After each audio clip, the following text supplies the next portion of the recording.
Voice of media या संघटनेने पाक्षिक व मासिकाच्या पोस्ट परवाना नूतनीकरण केले बंद याबाबत कारवाई करावी। भारताच्या संविधानात लेखन प्रचार प्रसार स्वातंत्र्य आहे। ज्यांना लिहिता वाचता येते तसेच आपले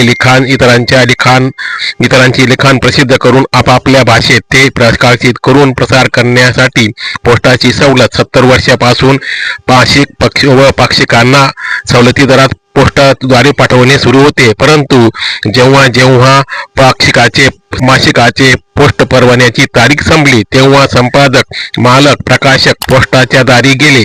प्रथम 100 रुपये नूतनीकरणाची फी भरून घेतली। नंतर पोस्ट परवाना नूतनीकरण करण्याचा अर्ज, RNI सर्टिफिकेट, पोस्ट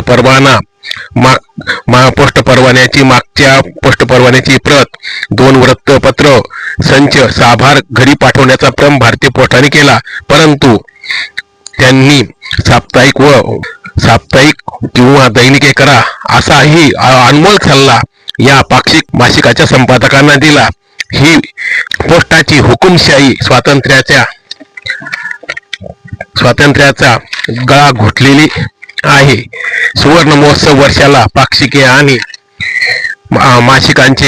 मासिकांना खोडा घातला आहे। याबाबत आपण आवाज उठवावा। तसेच पोस्ट खात्याने ज्यांचे पोस्ट परवाने रद्द केलेल्या पाक्षिक व मासिके यांना सदर परवाना पाठवावेत अशी मागणी पाक्षिक व मासिकाच्या संपादकांनी केलेली आहे।